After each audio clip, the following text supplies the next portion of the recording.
là, il y avait des stands de livres, j'adore les livres, et j'ai vu ce livre, et je suis vraiment, comment dire, j'ai sauté sur ce livre, qui avait l'air super. Du coup, ça va vous le mettre à l'envers, je crois, ou pas. Du coup, il est écrit l'accouchement et politique, fécondité femmes en travail et institutions. Donc ce livre a été écrit par Laetitia Négrier et Béatrice Cascal. J'espère que je le dis bien. Donc comme vous pouvez le voir, je ne l'ai pas totalement fini, voire même j'en suis loin. Mais c'est un super livre en gros qui parle, comment dire, en quoi l'accouchement est politique, en quoi l'accouchement au sein des hôpitaux peut être questionnable ou pas, en quoi, c'est quoi un accouchement à domicile, en quoi, comment dire, il y a un lien avec le genre, avec notre rapport à notre corps. Il est vraiment super, surtout que c'est pas un livre qui te dit en gros accoucher à l'hôpital c'est pourri, accoucher à la maison c'est super, pas du tout. Il y a de la nuance de partout et c'est juste un livre qui t'informe de comment se passe un accouchement, même avec des termes médicaux. Par exemple, alors, que vais-je vous dire? Le suivi de la grossesse et de l'accouchement, une atteinte invisible au droit à disposer de son corps.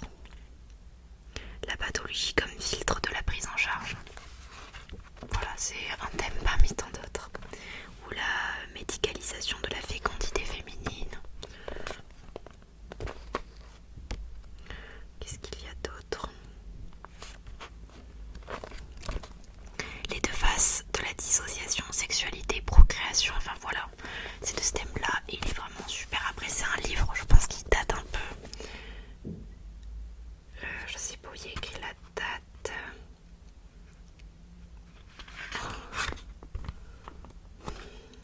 Écoutez, je suis en train de chercher. Mais c'est un super livre. Je vais vous dire le résumé. Alors, l'accouchement est politique. C'est imposé comme une référence majeure dans la visibilisation des violences gynécologiques et la critique de l'hypermédicalisation de l'accouchement, signant ainsi la fin d'un impensé féministe. Je crois que je l'ai bien dit. Ce traité féministe sur l'appropriation institutionnelle du corps des femmes, mères ou non, est étayé avec une analyse socio-historique et scientifique et des témoignages de terrain, livrant un regard à la fois inédit et sensible sur ces questions, déjouant les pièges de l'essentialisation et des assignations de genre. Les autrices remplacent l'accouchement et la maternité au cœur des luttes féministes contemporaines et invitent à leur alliance radicale pour l'autonomie de la vie affective, sexuelle et reproductive.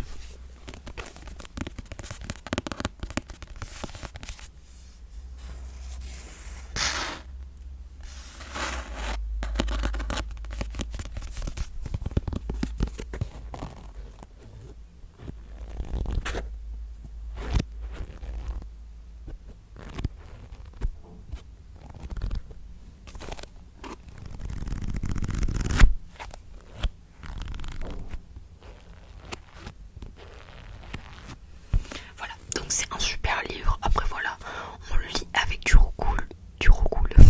avec du recul ou pas. Moi personnellement c'est un sujet qui me touche et ça vous apprend énormément de choses. Parce que voilà, quand on n'a pas forcément accouché ou on n'a pas été dans ce genre de milieu médical, on s'y connaît pas forcément, enfin voilà.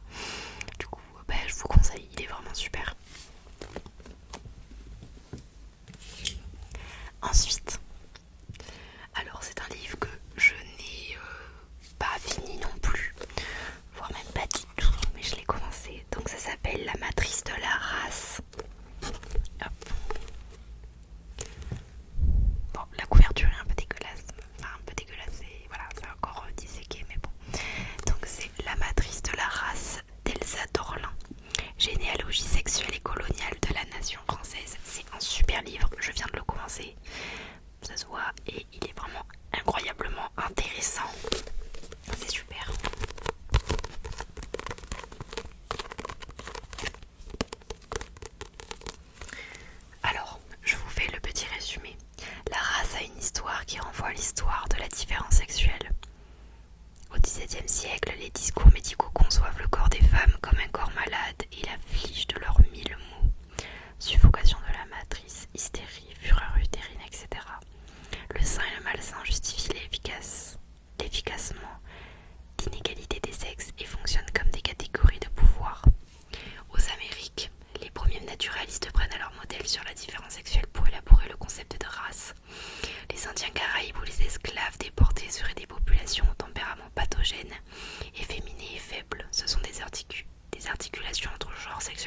race.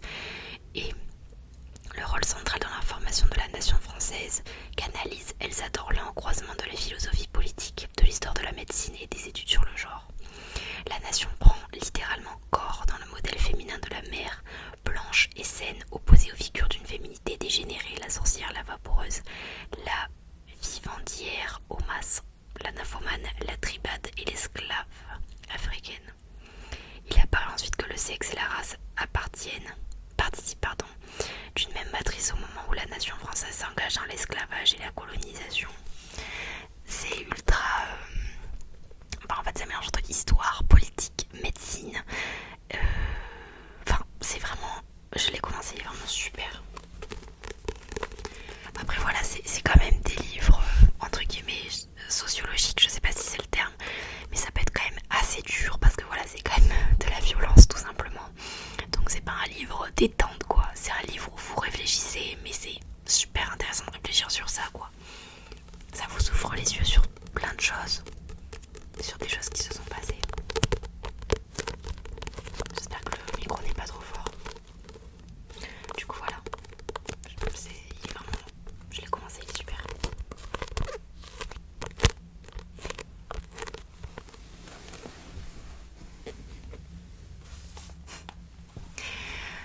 Nous avons ensuite un livre sur l'éducation sexuelle de Philippe Breneau. Je l'ai eu gratuitement à mon CDI parce qu'il donnait des livres et je me suis dit waouh, trop bien. Bon, après c'est un vieux livre, je l'ai commencé, je suis à la moitié. On voit qu'il y a une certaine ancienne mentalité, mais tout n'est pas à jeter. C'est ça qui est bien en fait quand vous lisez un livre avec votre esprit critique et le recul que vous allez avoir quand vous allez lire le livre. Vous allez voir que vous n'êtes pas d'accord avec tout, il y a des choses que vous allez trouver questionnables ou pas, mais c'est pas pour autant que vous allez arrêter de lire le livre. Voilà, vous voyez ce que je veux dire. Voilà, c'est bien de voir les choses qui ne vous plaisent pas, qui ne vous conviennent pas. Juste avoir un esprit critique lors de vos lectures, c'est très important à mes yeux, surtout pour des livres un peu sociaux et tout. Même c'est des livres qui vous remettent en question, je trouve.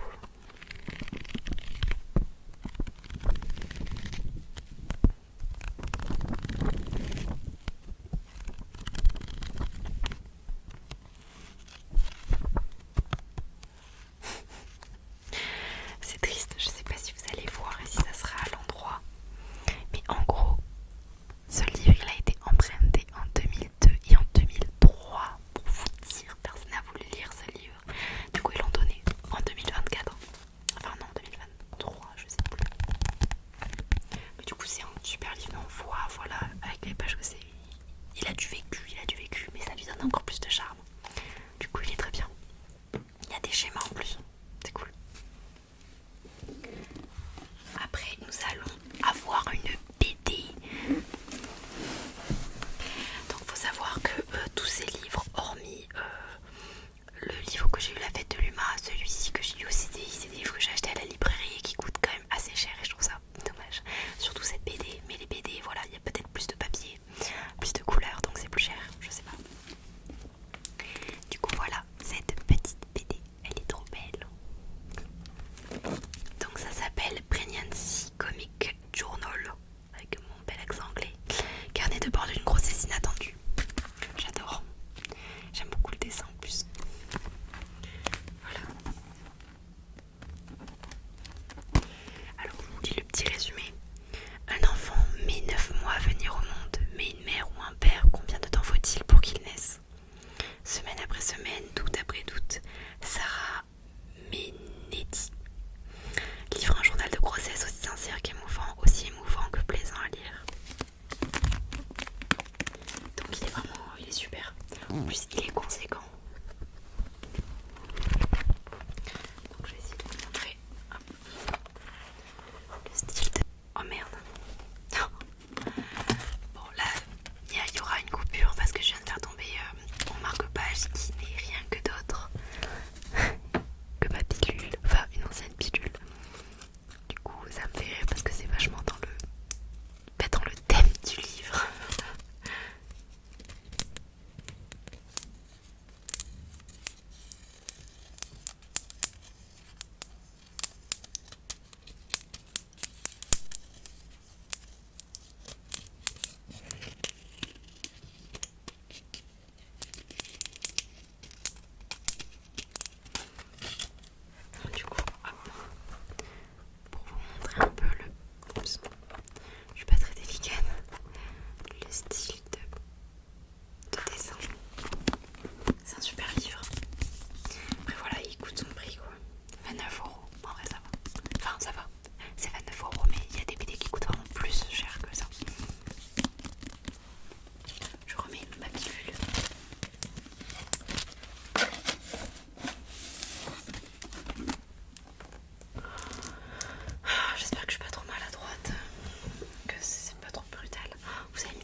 2 ans et aujourd'hui les livres, voilà. Donc ça fait un petit moment que je les ai. Il y en a, je les ai rachetés, je les ai achetés très récemment. Ensuite, nous avons un livre qui s'appelle Réinventer l'amour de Mona Chollet. Comment le patriarcat sabote les relations hétérosexuelles. Donc très politique, très sociologique, comme je vous ai dit. Faut lire avec du recul et on a le droit de ne pas être d'accord avec tout. On a le droit d'être d'accord avec tout. Enfin, juste, faut lire avec du recul. C'est bien aussi de s'informer sur les auteurs, leur histoire. Parce que des fois, bon, quand tu vois l'histoire de l'auteur, ça te chauffe pas trop de le lire, quoi. C'est pour ça, c'est bien de savoir qui a écrit le livre et son histoire, à mes yeux.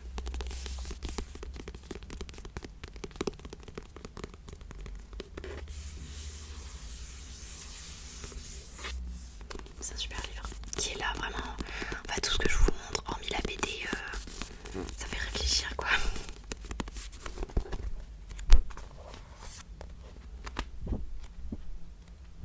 T'as vraiment 10 000 trucs.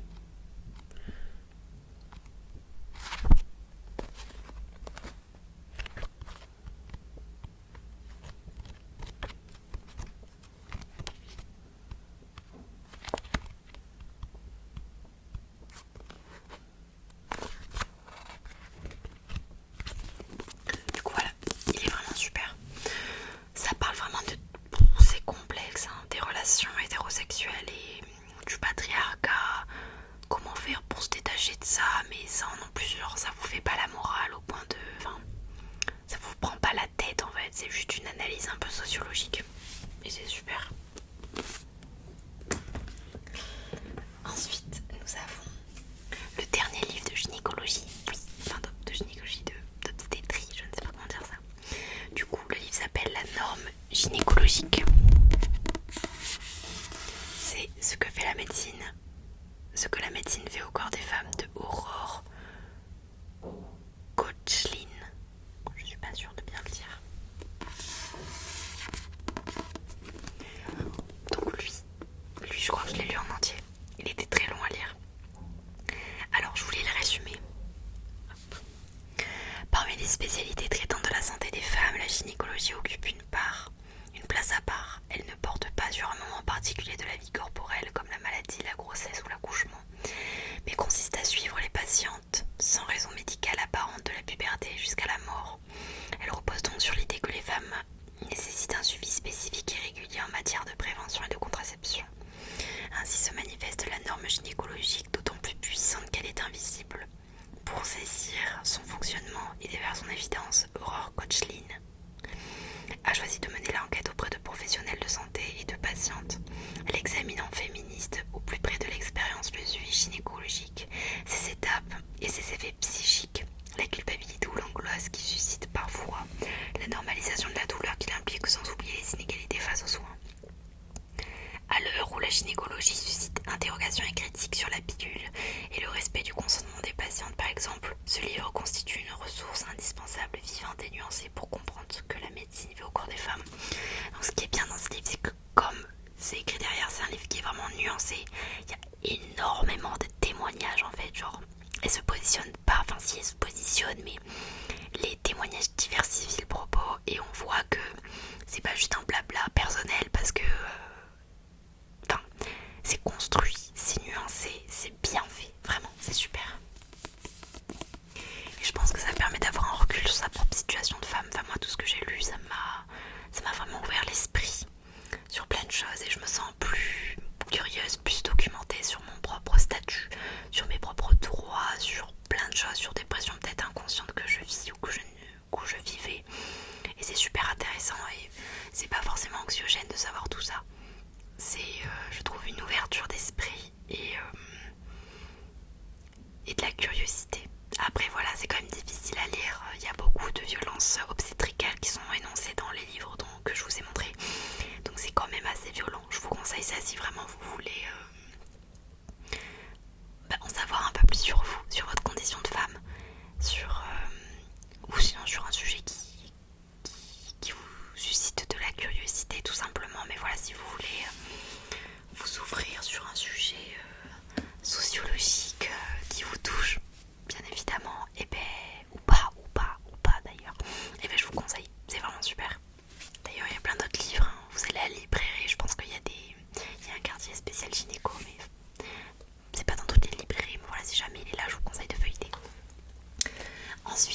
je vais vous montrer 2 livres qui ne sont pas de la gynécologie ni de l'éducation sexuelle.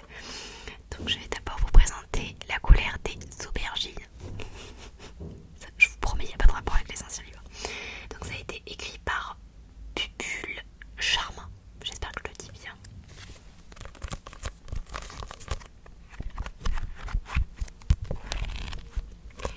Donc je voulais le résumer. Ces histoires pleines d'odeurs de cuisine, puissamment évocatrices des rapports et des conflits entre les membres d'une maisonnée indienne, soulignent bien sûr le rôle déterminant qui joue la nourriture et celle qui la prépare. Des femmes croquées sur le vif y livrent des instants de bonheur, des secrets de famille, d'amour, d'enfance, qui ont parfois la violence du désir ou l'amertume de la jalousie. Mais les véritables héroïnes sont les recettes. Sont ces recettes qu'il s'agisse de confectionner un pickle de mangue, un gâteau de carottes ou un curry d'aubergine au yaourt. Waouh, ça me paraît bizarre cette recette, mais je suis très curieuse, j'aimerais bien goûter. Le lecteur goûtera du palais et de la langue l'alchimie des aromates indiens. Ça a l'air génial. J'ai pas eu le temps.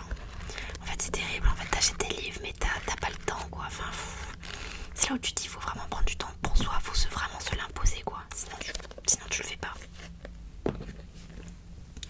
Et le dernier livre qui est un livre de Stephen King. J'avais jamais lu du Stephen King. Donc là je suis vraiment aux 10 premières pages. Donc voilà, Stephen King, c'est assez connu. Et je sais pas pourquoi la couverture m'a tenté. Genre je trouvais ça trop stylé. Qui est un chat, mais en fait là si vous voyez une tête de souris. Je sais pas, ça m'a grave intriguée. Et j'ai bien aimé le petit résumé derrière. Que je vais vous lire tout de suite. Alors, les journalistes le savent, si ça saigne, l'info se vend. Et l'explosion d'une bombe au collège Albert Macready et du pain béni dans le monde des news en continu. Holly Kennedy de l'agence des détectives Finders Keeper travaille sur sa dernière enquête lorsqu'elle apprend l'effroyable nouvelle en allumant la télévision. Elle ne sait pas pourquoi, mais le journaliste qui couvre les événements attire son attention. 4 nouvelles magistrales, dont cette suite inédite ou trailer l'outsider qui illustre une fois de plus l'étendue au talent de Stephen King. Ce qui est bien en fait, c'est que c'est des livres de poche, ils coûtent pas cher. Genre lui m'a coûté 9€.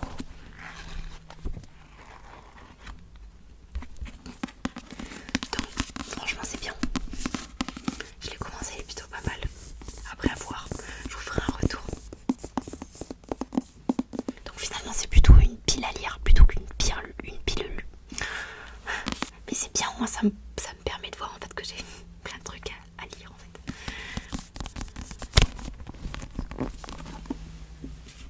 Hop. Et hop. Du coup, j'espère que la vidéo vous a plu. J'espère que voilà, j'ai pas été trop brute dans mes mouvements, dans mes gestes. N'hésitez pas à me poser des questions si vous avez envie, à me donner des conseils s'il vous plaît, pour améliorer quelque chose s'il y en a besoin. Et du coup, voilà, je vous laisse avec cette vidéo. Je vais d'ailleurs allumer un peu de romarin. Je ne suis pas pyromane, ne vous en faites pas.